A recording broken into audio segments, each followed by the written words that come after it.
No, nobody does understand what's happening. If somebody around here knows what's happening, please inform us, because that's the $1 million question.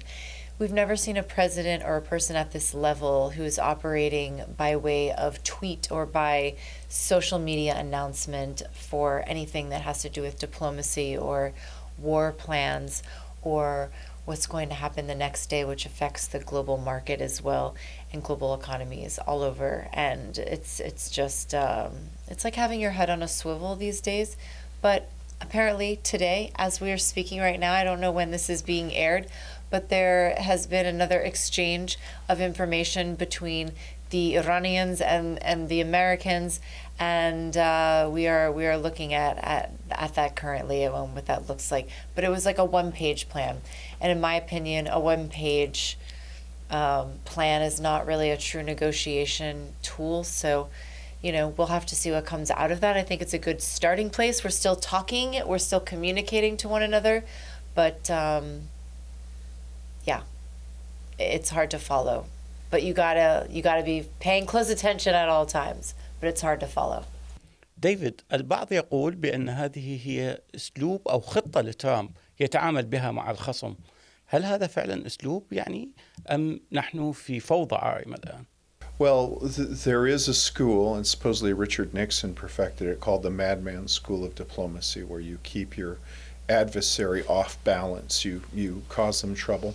But I think that if you want to impose sense on what seems to be very irrational at times, you have to look at the competing audiences that Trump has to speak to. So to the Iranians, he has to show strength, perseverance, determination. To the American people, he has to say, no, we're just in this as long as there's trouble, we'll get out of it as soon as possible. It's not really a war, so the War Powers Act doesn't apply. And then to the markets, he has to show that it's calm, that things will be good, because he's trying to keep gasoline prices low. So these conflicting audiences require sometimes conflicting messages. And then there's just his personal indiscipline, which makes that even harder to do. He doesn't filter his messages through a bureaucracy or through a media. As Lori says, he does it by tweet. So, but there is some logic and there is precedent. I mean, we had the last 2 years of the Korean War, we had simultaneous negotiations. We had 8 years of negotiations with the Vietnamese during the Vietnamese War. So you can do them all at the same time, but right now I don't think we have serious negotiations going on. And I think we'll see more open, widespread conflict before we get to a real serious peace talks. لكن لوري، لماذا دائما يلقى اللوم على رئيس ترامب؟ ألم يكن الإيرانيين متخبطون أكثر؟ هنالك 4 جهات الآن تحكم في إيران، كل جهة تقوم بتصريح. اليوم على سبيل المثال سمعنا أكثر من تصريح من قبل وزارة الخارجية الإيرانية، وتصريح آخر من قبل رئيس مجلس الشورى، وآخر من الحرس الثوري. ألا يوجد هذه الفوضى أيضا في إيران؟ Well, part of what the United States representatives and negotiators said out of the last talks that were in Islamabad, I was in Islamabad actually for those talks, was that they went back and they ended after 21 hours because the highest level people they didn't believe were sitting at the table or had flown to Islamabad to take part in those talks.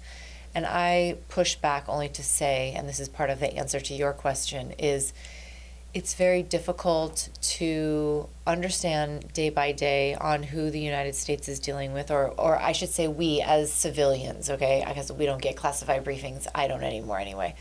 And we are going by what journalists are able to gather and gather through intelligence and investigative, reporting about what's happening on the ground or what's being reported out of these countries with these leaders, but they've been executed. That's where I was going with this, is so many of those that we had been dealing with, or please, if you want to talk about any that were part of like a 2015 JCPOA, I would imagine that all of those people have been blown to bits or they've been executed. So it's hard to know and understand who you're dealing with, and I understand you want to be 1, 2, 10 steps ahead of the enemy, but you have to leave somebody sitting around the table to deal with and negotiate with, and I don't really at this moment understand who that is.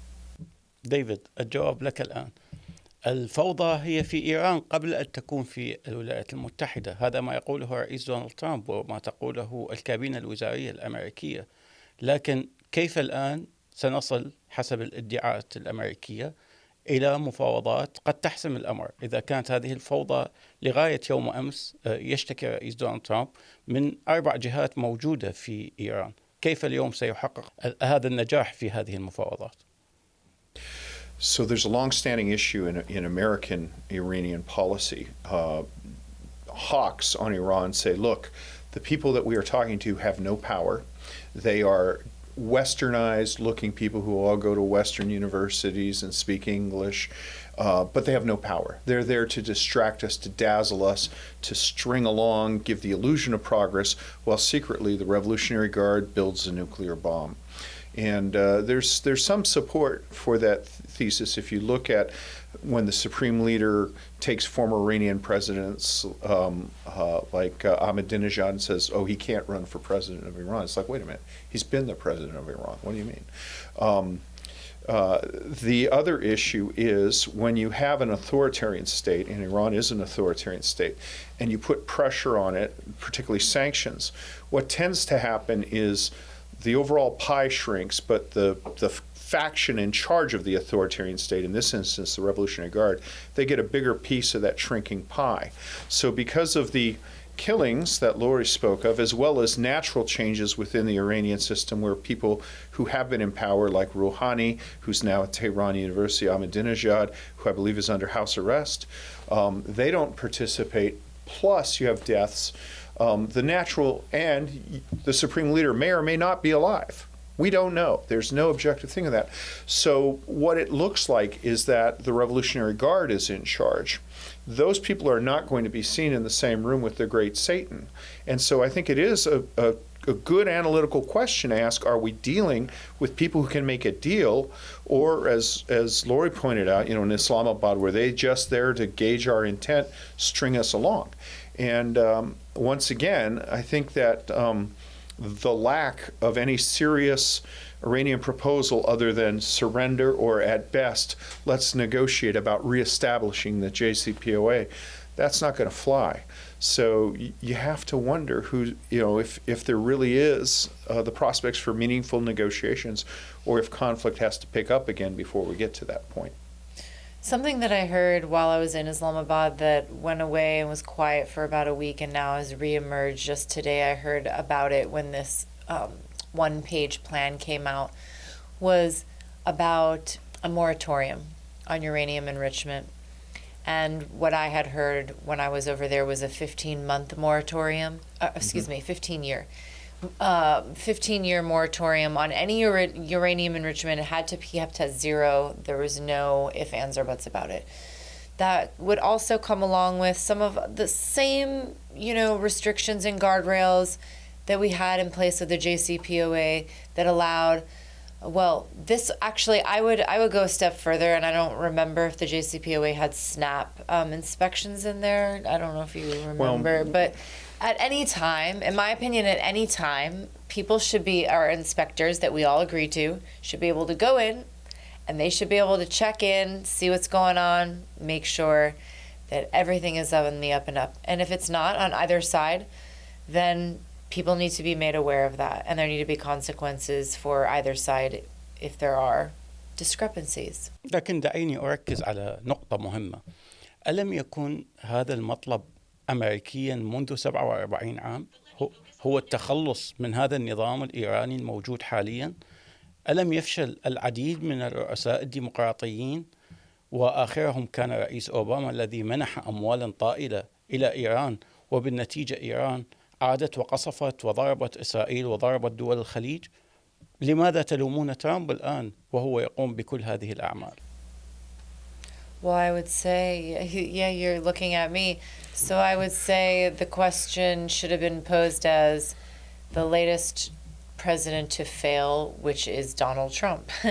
and I don't want to have to say that as, look, I'm an American first and foremost. I'm not a Democrat or a Republican or anything. I don't give a crap about any of that. I really don't. I really don't, especially at this point in my life and where we are with the temperature and where we are in this country. With that said, there's a reason why for 47 years many presidents before Donald Trump have not gone on this endeavor to try to take out Iran, its leader, its ambitions, etc., etc., etc. And Donald Trump is finding out, unfortunately, also with 13 lives lost of U.S. service members, that this is what happens. This is war. This is not, I don't know what you were sold by Benjamin Netanyahu. I really don't. I really don't. I'd love to see this PowerPoint presentation because it needs to be copied around the world in diplomacy. Because if it was that effective and he was able to, I don't know, get you to agree to go into doing this and thinking that it would be done so quickly, it's not. We're into week 9 now, right? 9, going into 10 soon. So this is not a one and done. This is nothing like Venezuela. This could be a protracted war for sure. David. I have a different take on this, which is this has been a problem for successive American presidents, but it's never been a big enough problem to do something about other than through diplomacy or economic sanctions. Why is President Trump escalating to the military level? And I think the reason is because President Trump actually believes that the United States' control of global markets and global currency is its real superpower, and that's what's going to bring about regime change. Bear in mind, he wasn't a Republican until 2010. He was elected partially as a reaction against the forced regime change of George W. Bush, and J.D. Vance is very outspoken about that. I think what he thought in December when you saw the Iranian protests was that, aha, my theory is validated, the people are rising, the regime is going to fall. The regime responded with an unparalleled level of brutality. Because they don't have a free press, we don't know how many, but the estimates are as high as 45,000 killed. Either way, most Persians killed by Persians since the 17th century. He said, I will do something. That is the problem, because the one thing he hates more than anything else is being compared negatively with his predecessors. And as January turned into February, people were saying, this is like the Obama red lines on chemical weapon use in Syria. He has to do something. That put him into the position where he was setting military action in motion that had not really been a serious proposition for 50 years. لكن ديفيد دعني أتوقف عند هذه النقطة تحديدا. يعني نحن نلوم قبل قليل أوباما وما فعله مع إيران، لكن إذا نظرنا إلى النقاط التي يحاول الآن الرئيس دونالد ترامب إبرامها مع إيران قد لا تكون تختلف كثيرا عن نقاط أوباما. إذا ما الذي حصل؟ لماذا هي الحرب من أساسها إذا عدنا إلى نقطة الصفر وإلى المربع الأول؟ إذا سمحنا لإيران بامتلاك أموال طائلة. I don't think so. I think that there's a couple of things that are different. First off, President Trump tends to talk about one thing, get you in the room. Then when he gets there, his war aims really haven't changed. So in addition to the nuclear thing, and of course, this isn't the gradual international inspections, which become another point of negotiation, with the Iranians, where they say, well, we're going to block access to the cameras or whatever. I think he's insisting that there be American inspectors on will, as Loria said. That's going to be hard. But he also has the ballistic missile program as one of his considerations. And he also has support of proxy groups around the region, although that's pretty much been eliminated with the fall of Syria, except in Iraq, really. So there are things there, but he's not a diplomat who, there's a paper. That paper is the left and right limits of what's going to be discussed. You go in the room and discuss it. His autobiography was not entitled The Art of Sticking to a Pre-Agreed Protocol. It's the art of the deal. He believes that if he or his trusted representatives get into the room, that it's a blank sheet of paper and they can do something advantageously, provided the conditions are optimal. I don't think the conditions are optimal right now, and it is true that if all he winds up doing is coming up with a slightly improved version of the JCPOA. The problem with the JCPOA was we suspended all sanctions in exchange for progress on one issue, the nuclear issue, and what we saw was newly sanction lifted aircraft airlifting Revolutionary Guards into Syria to massacre, basically ethnically cleanse the Sunnis of Syria. So this is just the start, I think. I think there's going to be a lot more conflict because we're still not at a point where we have a common reference point for negotiations. And there's absolutely going to be more conflict because I kind of like laughed. Again, this is not funny, but I laughed when you were saying that there has to be, or that Donald Trump is also, if it's not him who is negotiating, it's one of his trusted advisors. That's the thing. I don't know where the camera is. Like, I really want to look into the camera. The Iranians don't trust Donald Trump. They don't trust Steve Witkoff for sure, and they definitely don't trust Jared Kushner. The person that they feel that they could trust to negotiate is Vice President J.D. Vance. That is why they asked for him. Also, the Iranians are playing the long game here politically for the United States, and that they know that J.D. Vance and Marco Rubio are going to be in a battle against one another running for president in 2028, but that really starts about now. And so that was a test, the first test for J.D. Vance to go to Islamabad. What could he come back with? And he came back with zero, squat, nothing. Not, when you want to please daddy or your emperor or your king or whatever you want to call it, he didn't come back with anything. So that's interesting. But the Iranians, getting back to trust, there is no trust when what really started all of this, they were in negotiations. Your viewers, I hope that your listeners, they remember this, right? It was a very critical point.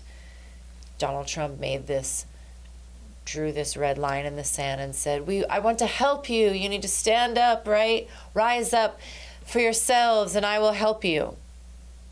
Right before this happened towards the end of February, or pushing up to the end of February, and then these discussions are taking place in Oman with Kushner, with Witkoff, and literally like within 24 hours later, something happened where Netanyahu and Donald Trump decided that they were going to unleash, bombs and unmanned drones and everything else against Iran, and here's where we are.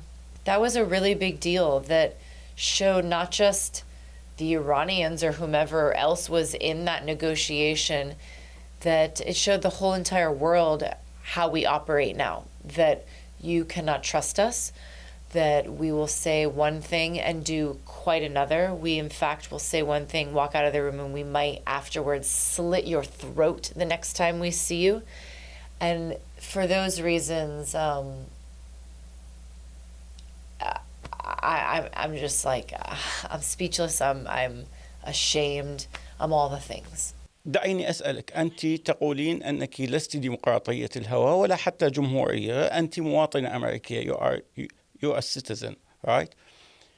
كمواطنة أمريكية وشهدتي كل ما شهدته من إيران سابقا وما حدث في السفارة الأمريكية منذ تولي الخميني للحكم في سبعينيات القرن الماضي، واليوم ومع كل الأحداث الدامية التي حصلت في الشرق الأوسط، وكانت لإيران وأذرعها اليد الطولة، ما الذي تريدينه اليوم أن يفعله ترامب في هذه المرحلة كمواطنة أمريكية؟ What I expect Donald Trump to do now is to capitulate and go back and forth just to buy more time. I really do. I hope that there's some kind of concessions by the Iranians that are seen as a big deal, like the ones that I said. I think like a 15-year moratorium on uranium enrichment would be amazing if they were to put something forward like that. And if the Americans were to, snuff at that, I think that every single ally would come to the table and say, what, are you crazy? Like, this is something better than you had before. Let's try to move forward. Also, let's just be very clear and honest. Once again, we are in a worse position than we were before Donald Trump ripped up the JCPOA in 2018, because now there is no free and there is no open trade route of the Strait of Hormuz. It's being controlled by Iran. It was not that way before. So that is a change that's a negative posture that puts everyone in a much more difficult place economically, globally, security, etc. All of it. So that needs to be addressed. Is that going to go back to being free and open? Is there now going to be some settlement where there are escorts, or is there a toll that's going to be paid? If there is a toll, does that fluctuate? Is it a fixed toll? What does that look like? You have to, this cannot continue to be like a temporary ceasefire here for 30 days. Oh, another 30 days here. That is not going to work. And I think that maybe that's what Donald Trump is planning on using to get him through, are these multiple temporary ceasefires. But the amount of damage that economists are saying that even if this were to end tomorrow, would be months to repair what's already been done in a matter of 9 weeks. ديفيد، على عجالة، ألم تكن هذه العمليات توقف وقتال وتوقف وقتال ساعدت الإيرانيين كثيرا أكثر مما ضرتهم؟ الآن أصبح لديهم قوة أكثر، أصبح لديهم طاقة أكثر، بحيث لم يعودوا يهتموا أو يخافوا حتى وصل بهم المطاف إلى ضرب سفن في المضيق. So I think it's important to bear in mind here that Iran's military actions have not been directed against the countries it's fighting with. They've been directed against neutral countries, the GCC states, who denied the U.S. and Israel access, basing, and overflight, tried to stay out of this. The shipping lanes, the international shipping lanes that Iran is interdicting and demanding to have tolls over, those lay in Omani territorial waters. They're international lanes, but they're in Omani waters, not Iranian waters.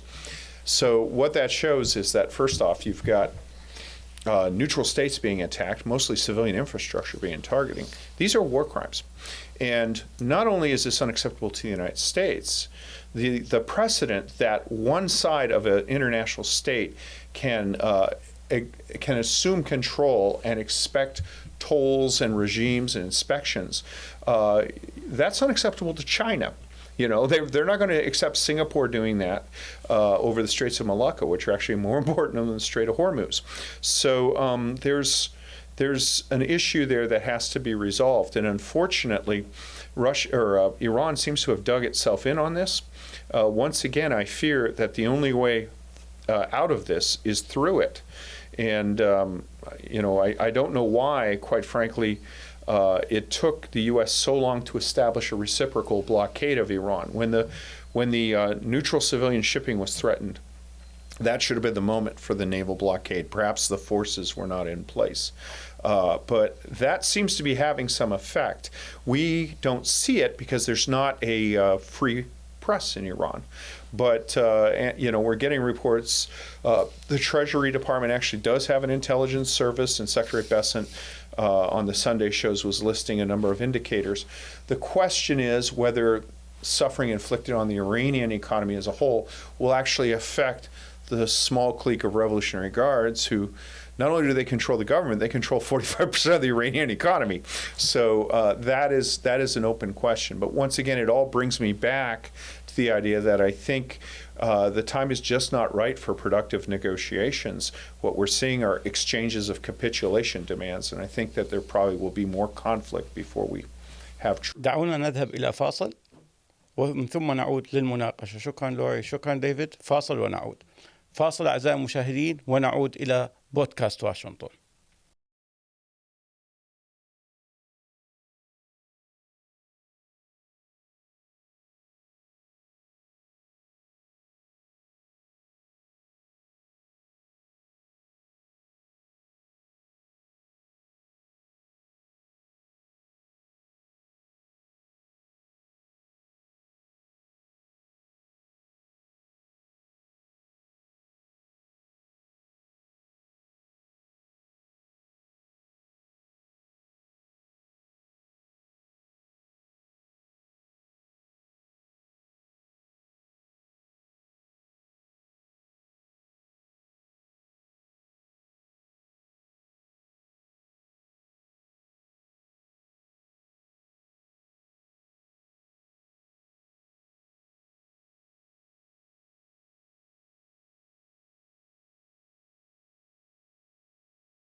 أهلا بكم من جديد أعزائي المشاهدين في بودكاست واشنطن.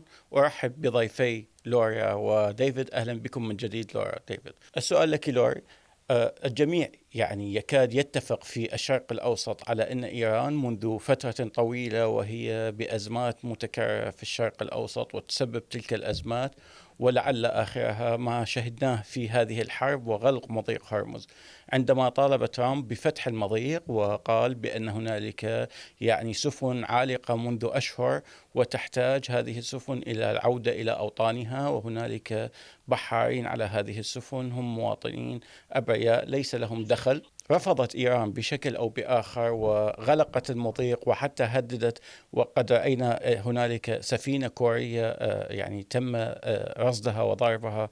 بالتالي إيران دولة مارقة كما يقول ترامب أو على لسان ترامب.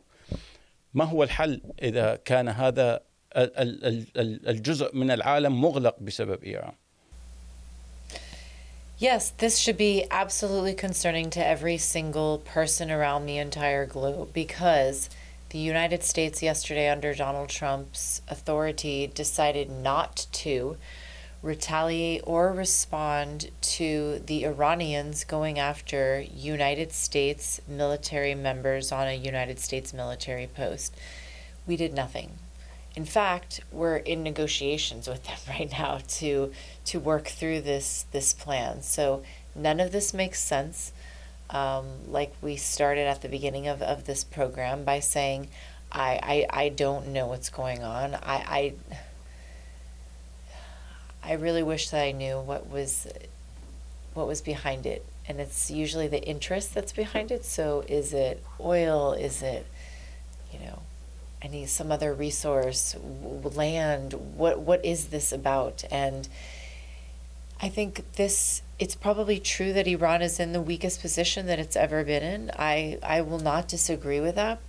But if that is the case, I still don't feel comfortable, though, saying that. Even me, as a person who spends a lot of time researching and studying in practitioner foreign policy, I still don't feel comfortable saying that because of the lack of information that my president and this administration has given to me and to us that we absolutely deserve.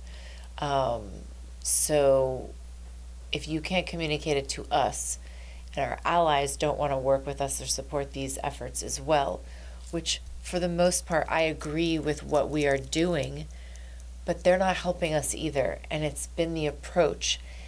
And we all knew that once you get into this, you can't get out. And that was what Donald Trump, I think, was also betting on, was with Congress, was, okay, I'm going to completely disregard them. I'm going to railroad over them, in fact.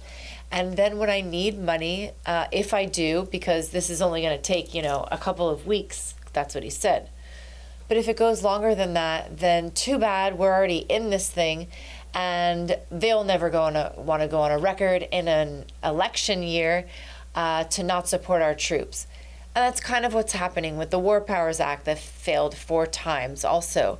That failed 4 times because, again, like I just said, politically speaking, it is suicide for members to go on the record saying they wouldn't support our troops or that they don't support extracting, exterminating, however you want to reference it, the regime of the IRGC and the Ayatollah and the hardliners of Iran. ألم يكن مضيق هرمز خارج الحسابات والآن أصبح بجزء من المعادلة؟ ألم يحقق الإيرانيون نصرا بهذا الموضوع وفرضوه والآن أصبح جزء من المعادلة؟ قبل الحرب لم يكن هنالك أي مشكلة في مضيق هرمز. Yeah, this is the biggest problem that Trump faces. Iran doesn't control the Strait of Hormuz, but they've disrupted it. So they can't actually get their own stuff through there, but they can ensure that nobody else gets it through. This has been a problem for a long time. I've written about it 10 years ago. There have been exercises on it, and it's kind of, I think one of the reasons we saw the Secretary of the Navy fired in the last 2 weeks. They seem to he moved 4 minesweepers out of the the Gulf, and they were being scrapped.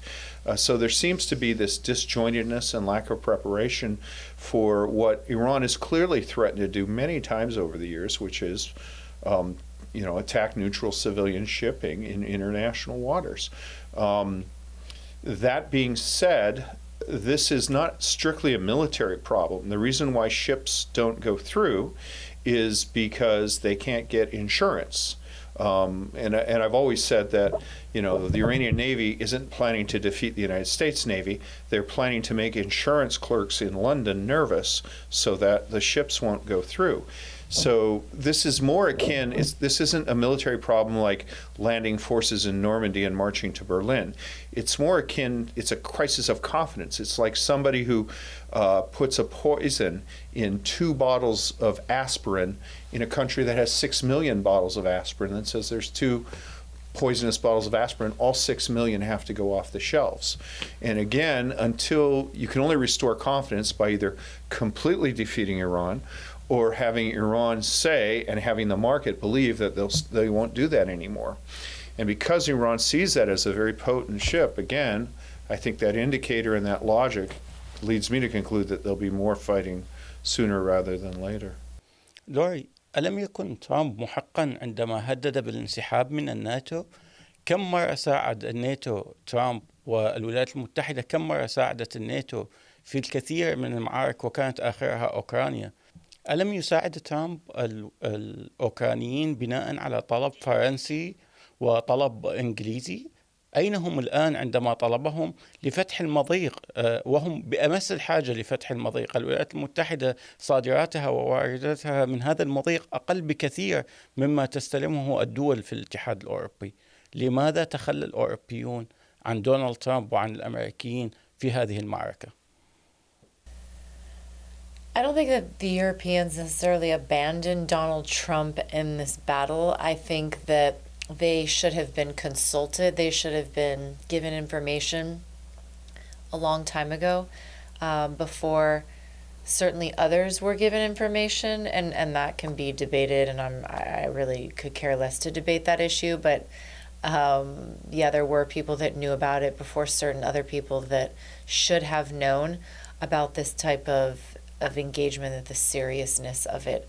Again, I'll go back to the fact that we're talking about our U.S. service men and women who are being put in harm's way, and even that you can't trust that information coming out of our own Pentagon, because of the moratorium on good journalists being able to report out of there.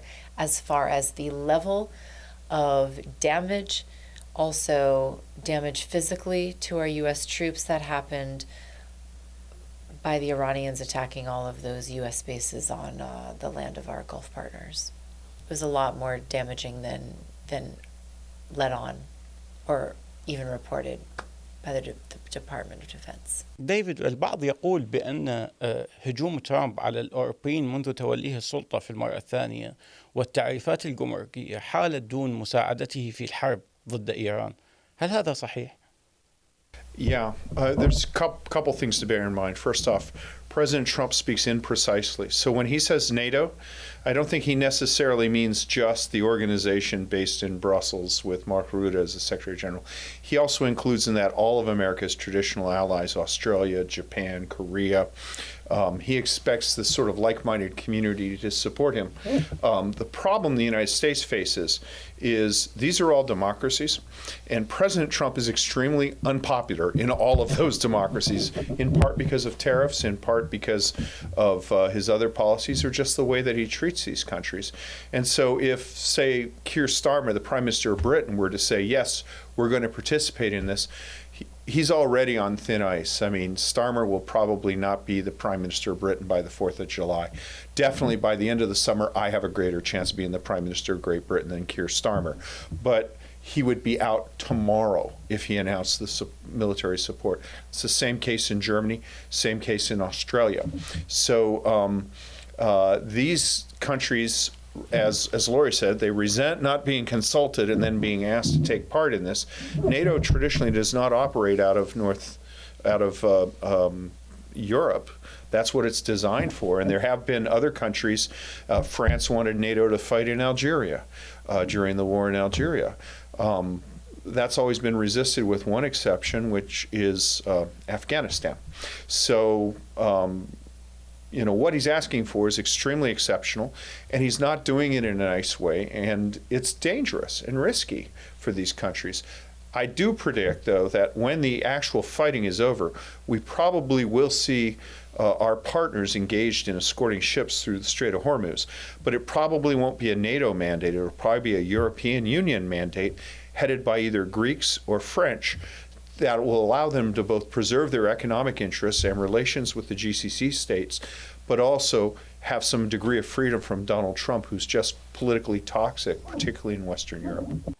يعني لوري دائما هنالك لي أصدقاء في الشرق الأوسط ويبعثون لي برسائل وأسئلة، وهذه الأسئلة قد تكون يعني ملحة في بعض الأحيان. هذه الأسئلة تقول يعني بغض النظر عن سياسات ترامب، ألم يشارك الأوروبيون في غزو العراق؟ ألم يشاركوا في عملية إسقاط القذافي؟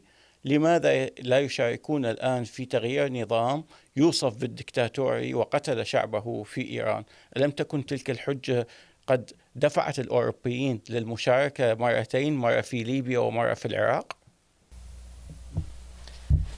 The only answer I have for that, without being inside the heads of all of these leaders, and that would be a very bold and stupid move for me to do, would be to say that they don't trust Donald Trump leading the charge in these endeavors. They just don't. And it goes back to what I was saying before about trust and confidence, that if the people across from us at the negotiation table, if they don't even trust us to have these kinds of conversations, and that we will adhere to them over the years, I mean, that is deeply problematic.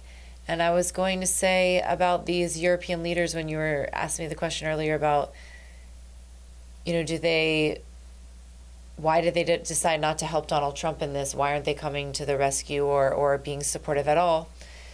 My answer also is, if you've just taken a step back and they're leaders, and so I purport them to be smart, intelligent people who are also elected by millions of their own people, so they are pretty smart cookies, right? So they've also seen that Donald Trump said that he was going to do a board of peace and it was going to be funded by everybody, not taxpayer dollars. People had to join, countries, whatever. Now the United States State Department has been mandated to basically fund part of that.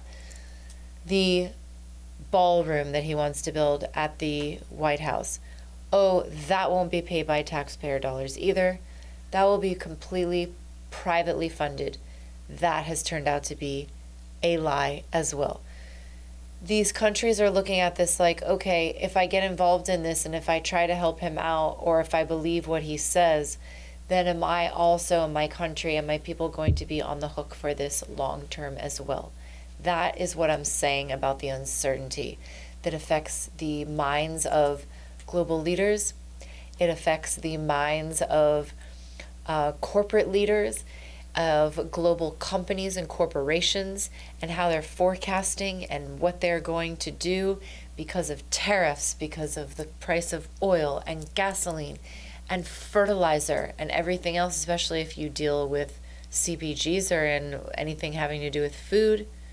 So, like I said, this could be ended tomorrow, but it would still take months of damage and repair that would need to be done. And these are also people's lives that we're talking about.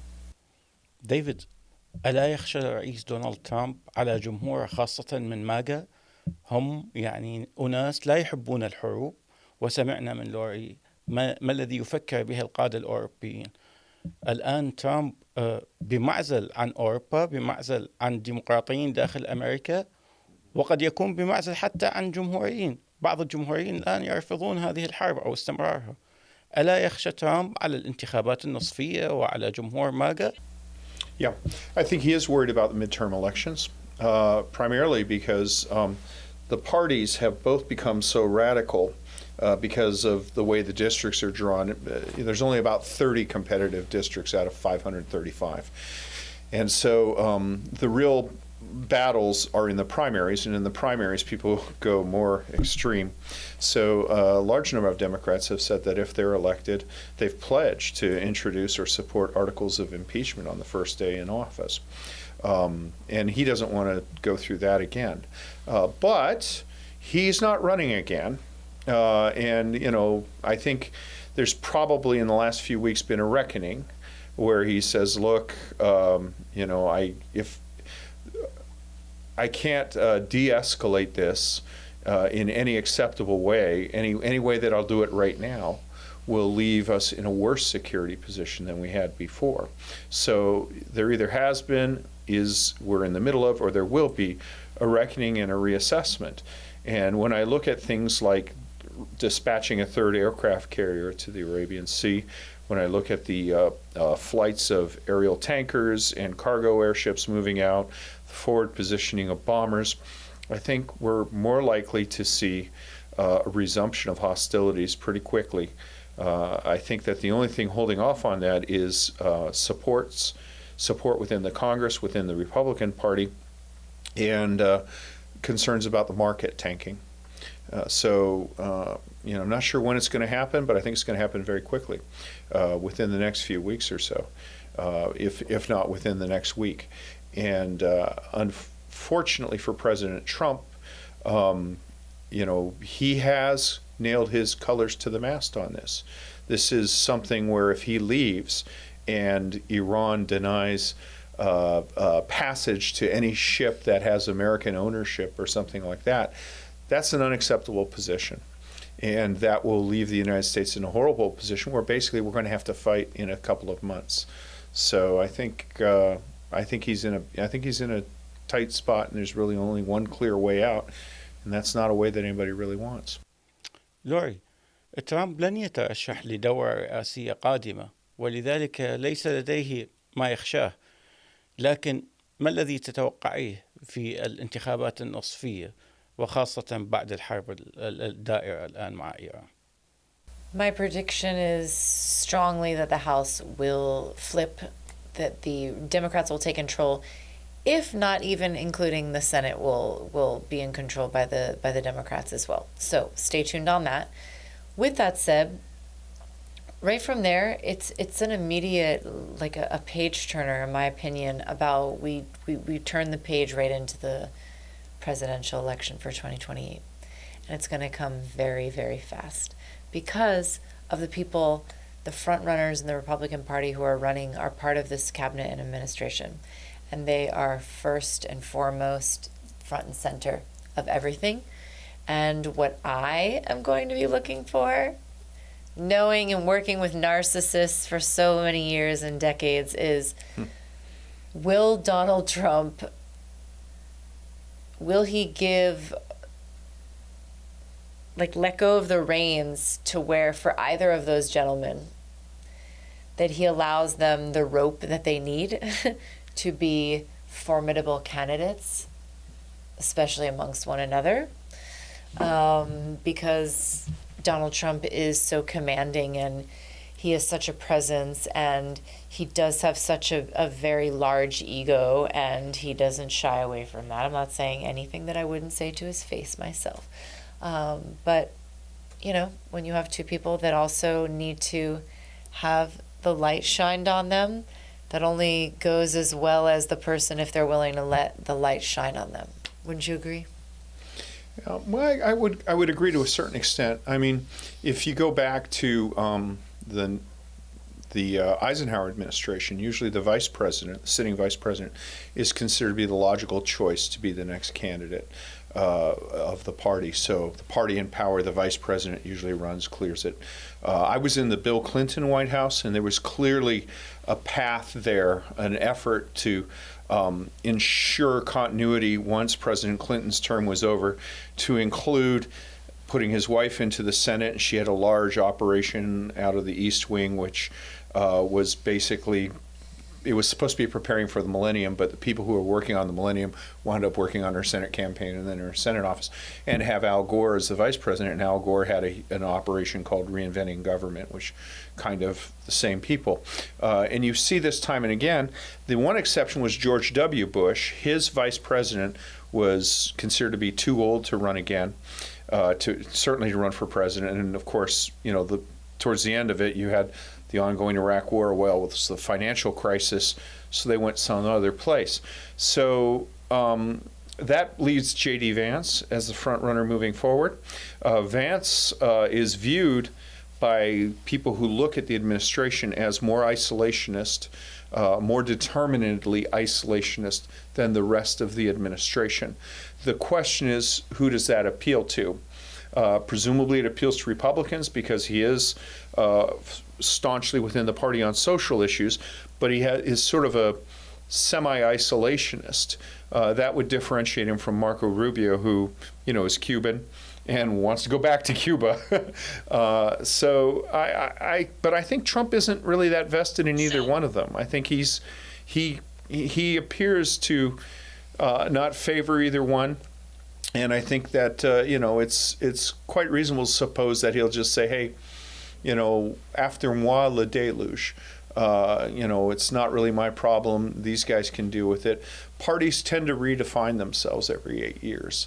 And the other thing they're looking at is whether or not the Democrats will overplay their hand and extend that. And we've seen that in the choice of some of the candidates who have, it's really exceptional in Maine, where you had a two-term governor, one of the most experienced politicians in Maine, dropped out of the Senate race today in favor of a guy who's never held elective office and who has a Nazi tattoo.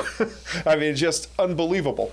So we're in weird times, but I don't think Trump feels that vested. I think his legacy is going to be policy rather than people who survive him. يعني هي معروفة دائما في الولايات المتحدة، الحزب الذي يكون في البيت الأبيض هو الخاسر في الانتخابات النصفية، إلا في حالات نادرة. هنالك من فاز يمكن 3 مرات على ما أذكر، فاز حزب كان في البيت الأبيض وفاز في الانتخابات النصفية. دعني أعود إلى الشرق الأوسط على عجالة وسؤال: هل سوف تتضمن هذه المفاوضات أو هذه الهدنة أو سمها ما شئت، هذه الورقة، موضوع أذرع إيران في المنطقة؟ هل سوف يتم قص أذرع إيران في المنطقة؟ Yeah. So I don't think that proxies are as vital an issue as they were before the fall of Syria. The fall of Syria really broke the back of Iran's proxy network. And what it meant was Lebanese Hezbollah is kind of on its own, and they're being dealt with by Israel and, at least in theory, by the Lebanese government, which is taking tentative steps towards establishing sovereignty, eliminating the state within a state. The Houthis have always kind of done their own thing. They've gotten supplies from Iran, but they took Sana'a without a whole lot of help from Iran, and they're really more of an internal faction that has their own dynamic there.